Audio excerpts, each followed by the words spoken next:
دعوت دیتا ہوں محترم جناب مفتی عتیق الرحمن علوی حفظہ اللہ۔ السلام علیکم ورحمۃ اللہ وبرکاتہ۔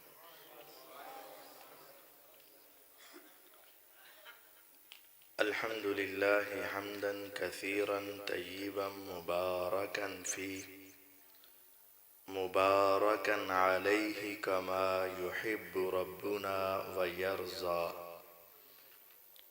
الحمد للہ الذی لم يتخذ ولدا ولم يكن له شريك في الملك ولم يكن له ولي من الذل وكبره تكبيرا۔ اللهم صل على محمد وعلى آل محمد كما صليت على إبراهيم وعلى آل إبراهيم إنك حميد مجيد۔ اللهم بارك على محمد وعلى آل محمد كما باركت على إبراهيم وعلى آل إبراهيم إنك حميد مجيد۔ رب اشرح لي صدري ويسر لي أمري واحلل عقدة من لساني يفقهوا قولي واجعل لي وزيرا من أهلي۔ اعوذ باللہ من الشیطان الرجیم، بسم اللہ الرحمن الرحیم۔ ربنا وابعث فیہم رسولا منہم یتلو علیہم آیاتک ویعلمہم الکتاب والحکمہ ویزکیہم انک انت العزیز الحکیم۔ معزز سامعین کرام، اللہ رب العزت کا بے حد و حساب انعام اور احسان ہے ہم سب پر کہ اللہ تعالیٰ نے ہمیں ایک بابرکت، پاکیزہ اور خاص نیکیوں والی محفل میں بیٹھنے کا موقع عطا فرمایا ہے۔ اللہ تعالیٰ کا اس توفیق کے اوپر بھی ہمیں شکر ادا کرنا چاہیے۔ سیدنا ابراہیم علیہ السلام نے جب بیت اللہ کو از سر نو تعمیر کر دیا، بیت اللہ کو سب سے پہلے فرشتوں نے تعمیر کیا تھا۔ ان اول بیت وضع للناس للذی ببکۃ مبارکا وہدی للعالمین، سب سے پہلا گھر جو روئے زمین پر بنا وہ بیت اللہ تھا۔ ابراہیم علیہ السلام تو کئی سالوں بعد آئے ہیں نا، تو وہ دوبارہ تعمیر کیا انہوں نے۔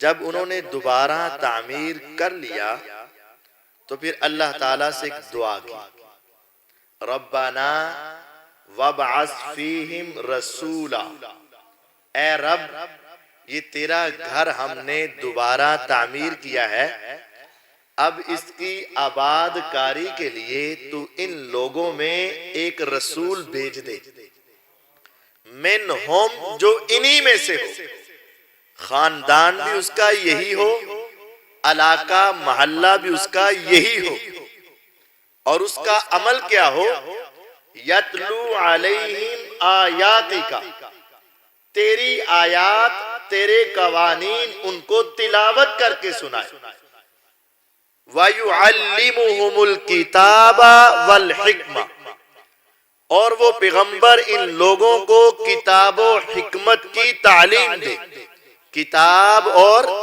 حکمت کی تعلیم دے، وَيُزَكِّيهِمْ، اور ان کو گناہوں سے بچنے کے طریقے اور سلیقے بتائے، انکا انت العزیز الحکیم، اے رب تو اپنے اس کام کرنے پر پورا غالب بھی ہے اور پورا حکمت والا بھی ہے، ہم تجھ سے مانگتے ہیں کرنے کے تجھے طریقے سارے آتے ہیں۔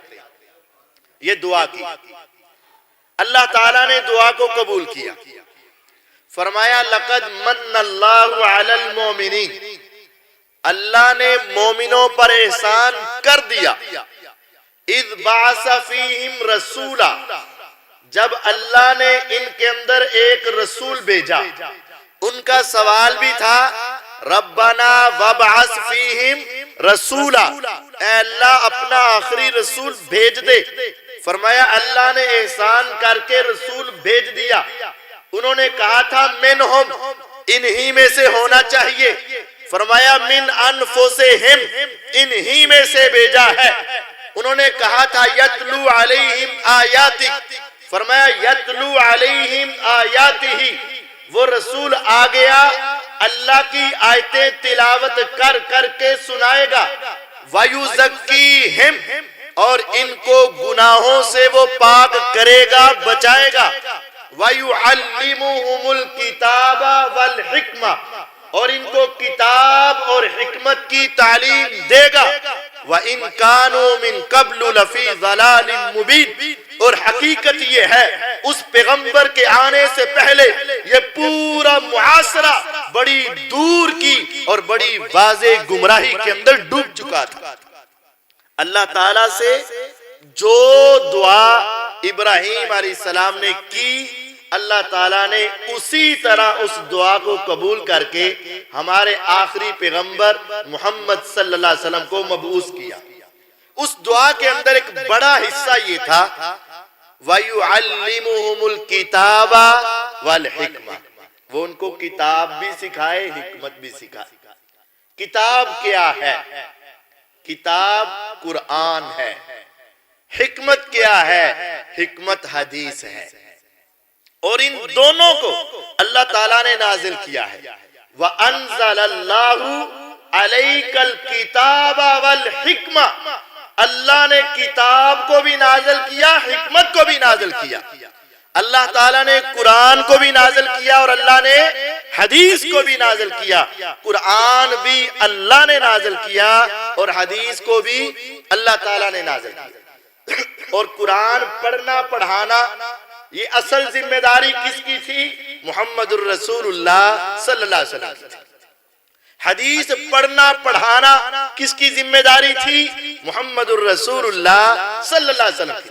اور آج یہ جو بچے قرآن پڑھ رہے ہیں اور جو ان کے اساتذہ قرآن پڑھا رہے ہیں، یقین جانیے آج حقیقی طور پر انبیاء کے وارث اس دنیا میں موجود ہیں، تو فقط یہی قرآن پڑھنے پڑھانے والے اور امت کو یہ دین سکھانے والے یہی نبیوں کے وارث ہیں۔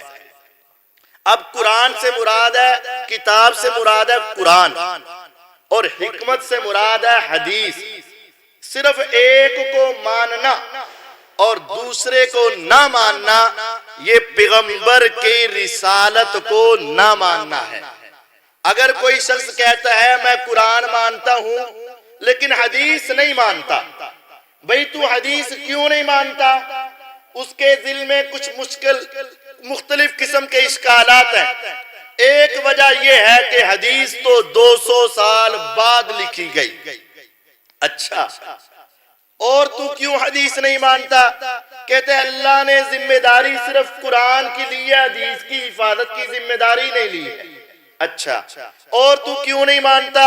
کہتا ہے حدیث اللہ کی طرف سے نازل نہیں ہوئی، قرآن نازل ہوا ہے، اس وجہ سے میں حدیث کو نہیں مانتا۔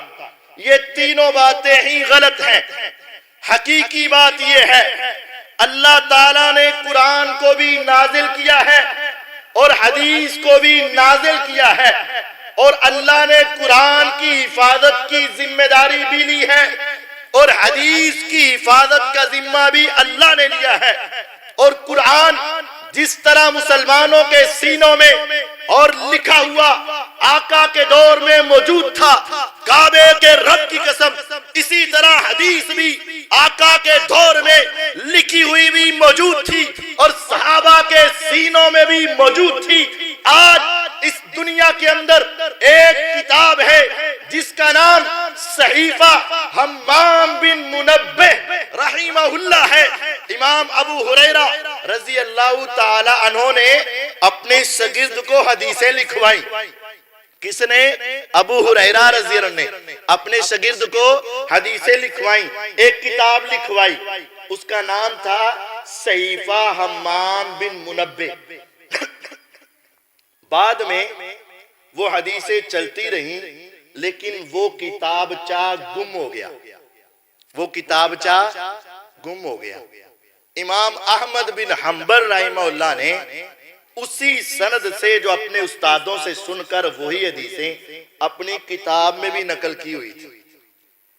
وہ کتابچہ پچھلے سالوں میں برطانیہ کی ایک لائبریری سے مل گیا.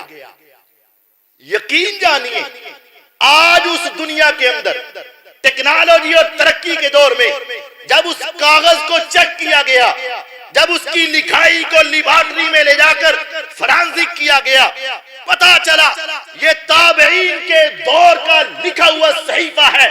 اس کی حدیثوں کو پکڑا گیا، مسند احمد کی حدیثوں کو دیکھا گیا. کعبے کے رب کی قسم 1000 کے قریب حدیث تھی، اور اس کتاب میں اور مسند احمد کے اندر لکھی ہوئی حدیثوں میں ایک لفظ کا بھی فرق موجود نہیں تھا. یعنی وہ حدیثیں اس وقت کی لکھی ہوئی موجود تھی. آئیے جو شخص حدیث کو نہیں مانتا، میں آپ کو بڑے سادہ انداز میں سمجھانا چاہتا ہوں. جو حدیث نہیں مانتا در حقیقت وہ قرآن ہی نہیں مانتا. جو حدیث نہیں مانتا در حقیقت وہ قرآن نہیں مانتا. ایسا شخص جو کہے میں قرآن کو تو مانتا ہوں لیکن حدیث نہیں مانتا، ہم اسے کہتے ہیں چل ٹھیک ہے میرے پاس بیٹھ اور مجھے قرآن سمجھا، مجھے قرآن سمجھا. قرآن حدیث کے بغیر سمجھ آ ہی نہیں سکتا. یہ بات صرف اسی کی مثالیں دینی ہے. قرآن جو ہے وہ حدیث کے بغیر سمجھ نہیں آ سکتا. دلیل کیا ہے؟ پہلی دلیل دوسرا پارہ سورۃ البقرہ. اللہ تعالیٰ ارشاد فرماتے ہیں حافظوا علی الصلوات والصلاۃ الوسطی وقوموا للہ قانتین. حفاظت کرو نمازوں کی، اور خاص کر کس نماز کی؟ درمیانی نماز کی. اب درمیانی کون سی نماز ہے؟ جب تک پوری تعداد معلوم نہیں ہوگی درمیان کا پتہ چل سکتا نہیں. اگر تعداد ہو 3 تو درمیان میں آئے گا دوسرا، تعداد ہو 5 درمیان میں آئے گی تیسری، تعداد ہو 7 درمیان میں آئے گی چوتھی، تعداد ہو 9 درمیان میں آئے گی 5ویں. اب قرآن کے اندر تو یہ ہے نمازوں کی حفاظت کرو اور درمیانی نماز کی. اب کل تعداد پورے قرآن کے اندر کل تعداد کا ذکر نہیں ہے کہ نمازیں کتنی ہیں. قرآن کے اندر تہجد کا بھی ذکر ہے، قرآن کے اندر رات کی نماز کا بھی ذکر ہے، قرآن کے اندر قبل طلوع الشمس کا ذکر ہے، قرآن کے اندر دوپہر کی نماز کا ذکر ہے، قرآن کے اندر رات کی نمازوں کا ذکر ہے. لیکن کل تعداد کا تذکرہ نہیں ہے. کل تعداد کا تذکرہ حدیث کے اندر آتا ہے کہ مسلمانوں پر دن اور رات میں 5 نمازیں فرض ہیں. جب تک حدیث کو نہیں ملاؤ گے ہم کہیں گے مجھے بتا نمازیں ہیں کتنی. نمازیں پہلے کل بتا پھر درمیان تلاش کریں گے. جب کل کا ذکر قرآن میں نہیں ہے تو پھر درمیان کا بھی ذکر قرآن سے پتہ نہیں چلے گا. اس آیت کو سمجھنے کے لیے ساتھ کیا ملانی پڑے گی؟ حدیث ملانی پڑے گی. دوسری بات اسی آیت میں حافظوا علی الصلوات، نمازوں کی حفاظت کرو. اب نمازوں کی حفاظت کا مطلب کیا ہے؟ کیا نماز پکڑ کے صندوق میں رکھ کے تالا لگا لیں گے یا کیا کریں گے؟ نمازوں کی حفاظت کا مطلب ہے ان کو ان کے وقتوں پر پڑھو، ان کو ان کے. اب وقت شروع کب ہوتا ہے اور وقت ختم کب ہوتا ہے، وقت کا آغاز کب ہے اور وقت کا اختتام کب ہے؟ کعبے کے رب کی قسم 30 پارے سارے پڑھ جاؤ، کسی جگہ پر بھی نمازوں کے وقت کے شروع ہونے اور ختم ہونے کا تذکرہ موجود نہیں ہے. تو میں نماز کی حفاظت کرنا چاہتا ہوں، مجھے وقت بتا یہ ختم کب ہوگا. جب ختم ہونے کا ذکر حدیث میں ہے قرآن میں نہیں ہے تو جب تک حدیث نہیں سمجھو گے قرآن پر عمل نہیں ہو سکے. دوسری مثال دوسرا ہی پارہ سورۃ البقرہ. قرآن مجید کے اندر ہے کلوا واشربوا حتی یتبین لکم الخیط الابیض من الخیط الاسود من الفجر. روزے رکھتے ہو نا، افطاری کرنے کے بعد کھاؤ پیو. کب تک کھانا پینا ہے؟ جب تک سفید دھاگا سیاہ دھاگے سے واضح نظر نہ آئے اتنی دیر تک کھاؤ. اب سفید دھاگا اور سیاہ دھاگا، اس کا کیا مطلب ہے کہ ہم دو نلکیاں لے کر جیب میں ڈال لیں یا دو نلکیاں پکڑ کے رکھیں؟ جب تک سفید اور سیاہ الگ الگ نظر نہ آئے تو کیا ہم کھاتے رہیں؟ اگر تو لائٹ کے ساتھ دیکھنا ہے وہ تو رات کو بھی نظر آ جائے گا، کیا بند کر دیں کھانا؟ کہیں گے نہیں، آپ اصل طور پر دیکھیں تو اصلی طور پر، اوریجنلی طور پر یقین جانیے فجر کے وقت سیاہ اور سفید کا فرق پتہ چل سکتا نہیں ہے. ایسا ہوا تھا جب یہ آیت نازل ہوئی نا تو ایک صحابی نے دو دھاگے لیے، اپنے سرہانے رکھے، اٹھ اٹھ کر دیکھتے رہے، کب تک نہیں واضح ہوتے، کب تک نہیں واضح ہوتے، کب تک. وہ صبح تک ہی کھاتے رہے. صبح آ کے آقا کو بتایا، آپ نے فرمایا یہاں سے مراد دھاگا مراد نہیں ہے، یہاں سے مراد اندھیرے سے مراد رات ہے.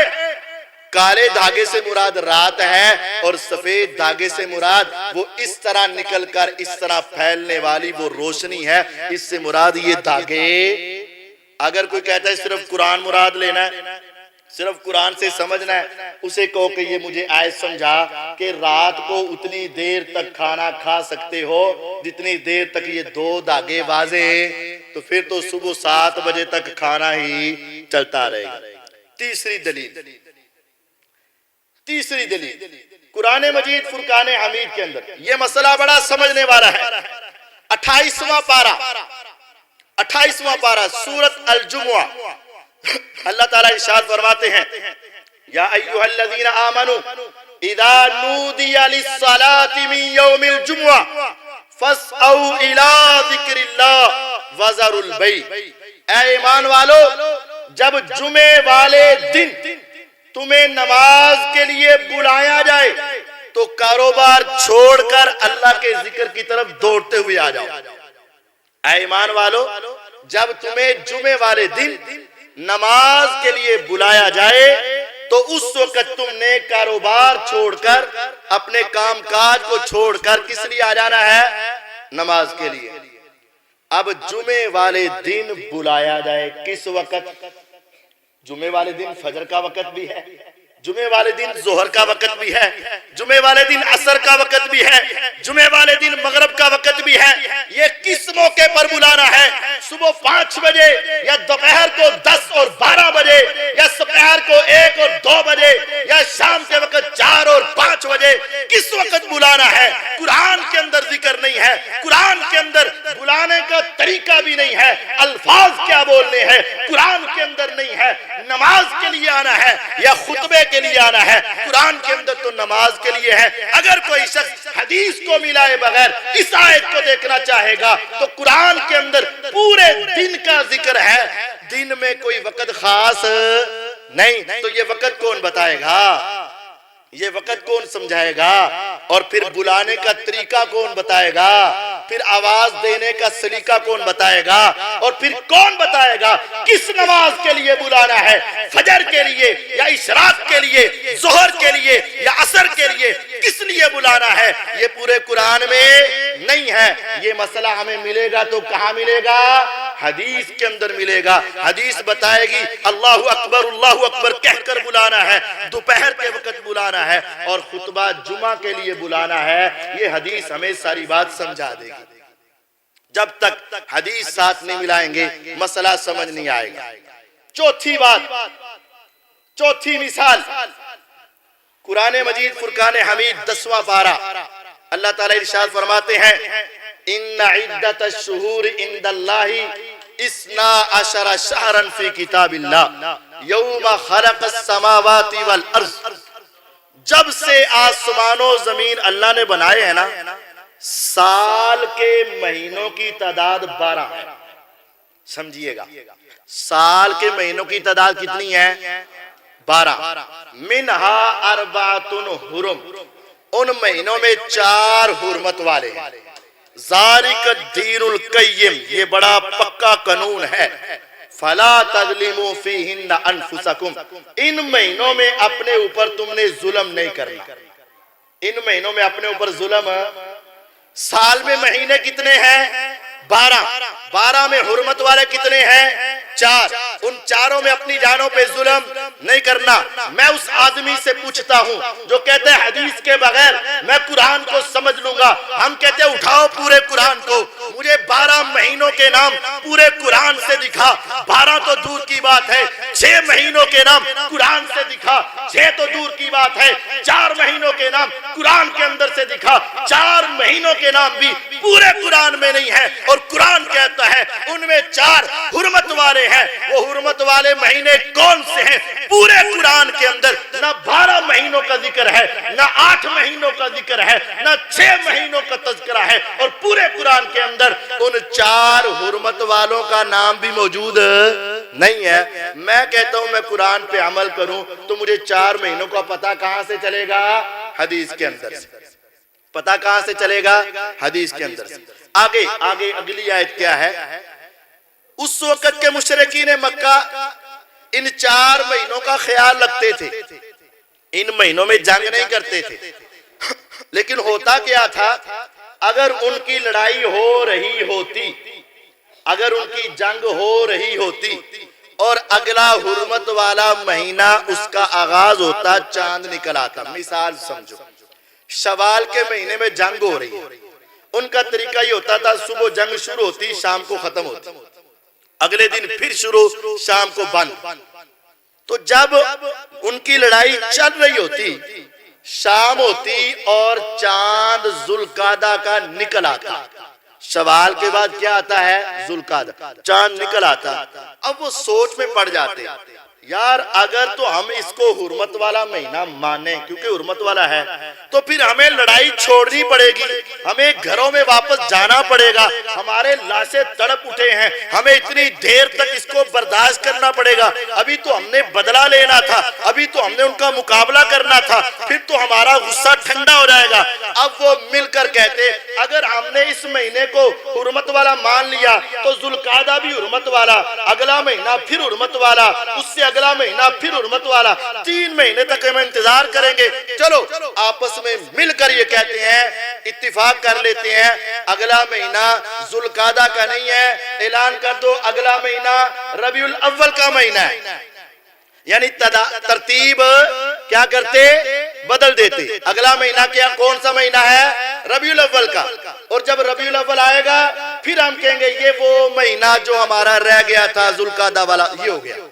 اللہ تعالیٰ نے اگلی آیت میں فرمایا سنو، انما النسیء زیادۃ فی الکفر، یہ مہینوں کو آگے پیچھے کرنا، یہ ترتیب کو بدلنا، یہ مہینوں کو اپنی مرضی سے چلانا، یہ کفر کے اندر اضافہ ہے.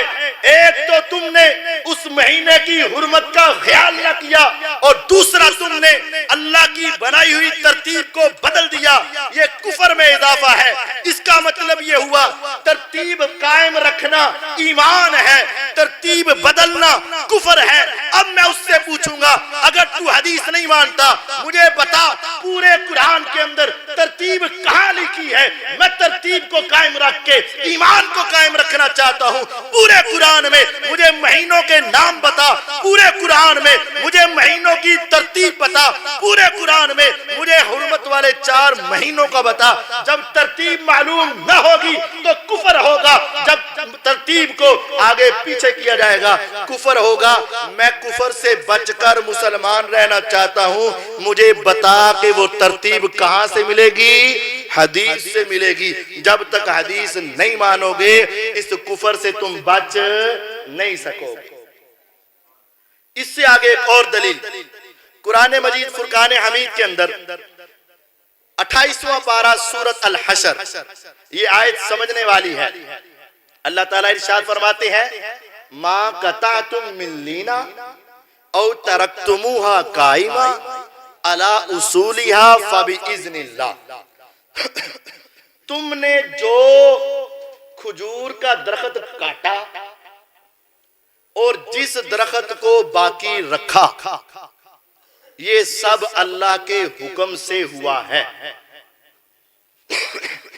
جو کھجور کا درخت کاٹا اور جو کھجور کا درخت اپنی جگہ پہ قائم رکھا، یہ سب کس کے حکم سے ہے؟ کہاں لکھا ہے؟ سورۃ الحشر میں۔ اب پورا قرآن پڑھ لو، پورے قرآن میں تمہیں کہیں بھی اللہ کی طرف سے کھجور کا درخت کاٹنے کا حکم بھی نظر نہیں آئے گا اور چھوڑنے کا حکم بھی نظر نہیں آئے گا۔ اب کیا ہے؟ اگر کوئی یہ سمجھتا ہے قرآن کامل ہے، اس کو دکھانا پڑے گا کہ اللہ کا حکم کہاں ہے۔ ارے اللہ کہہ رہے ہیں میرے حکم سے تم نے درختوں کو قائم رکھا، میرے حکم سے تم نے درختوں کو کاٹا۔ مجھے اللہ کا حکم پہلے قرآن پہلے پارے سے لے کر 30ویں پارے تک کہیں نظر نہیں آ رہا۔ نعوذ باللہ، یا تو یہ کہو گے کہ قرآن میں غلط لکھا ہے ایمان چلا جائے گا، یا یہ کہو گے قرآن ناقص ہے ایمان چلا جائے گا، یا تم یہ کہو گے اللہ کا حکم ہے لیکن وہ حدیث میں ہے تو تیرا ایمان باقی رہے گا۔ آؤ میں تمہیں حدیث سناتا ہوں۔ اصل مسئلہ کیا تھا؟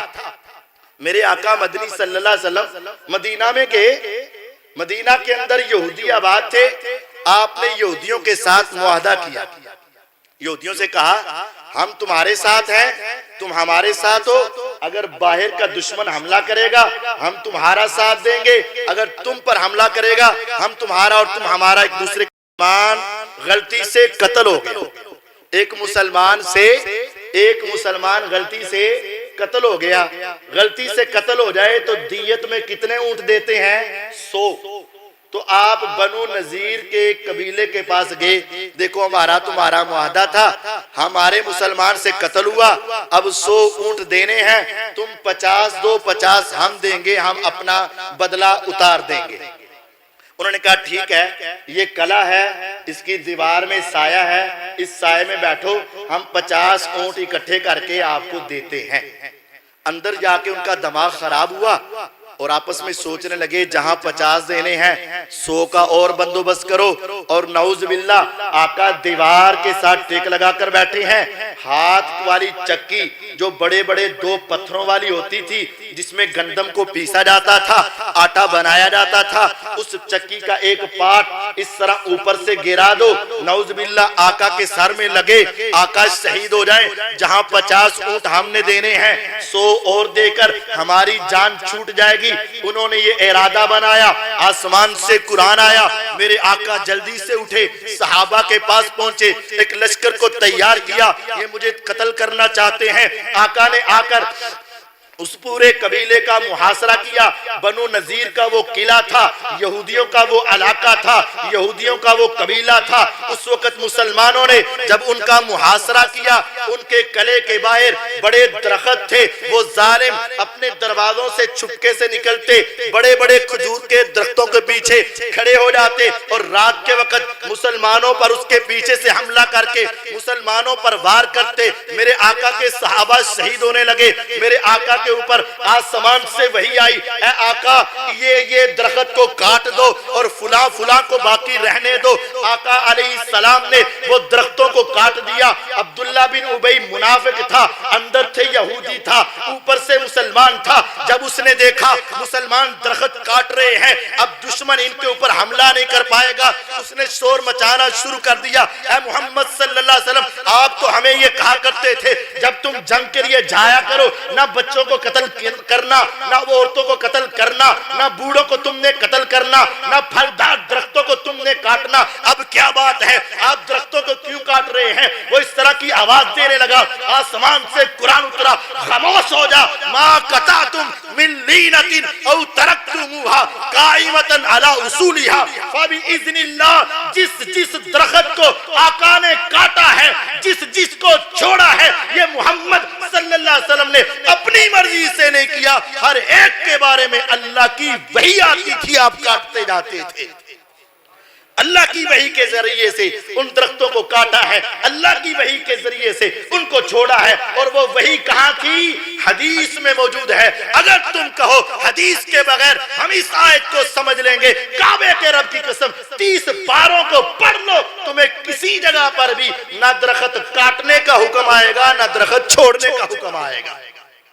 اگر تم نے حدیث کے بغیر قرآن سمجھنا چاہا تو کبھی نہیں سمجھ پاؤ گے. آؤ ایک اور مثال، اور سادہ سی مثال. قرآن کہتا ہے وَالسَّارِقَةُ فَاقْطَعُوا أَيْدِيَهُمَا، چوری کرنے والا مرد ہو یا چوری کرنے والی عورت ہو، ان کے ہاتھ کاٹ دو.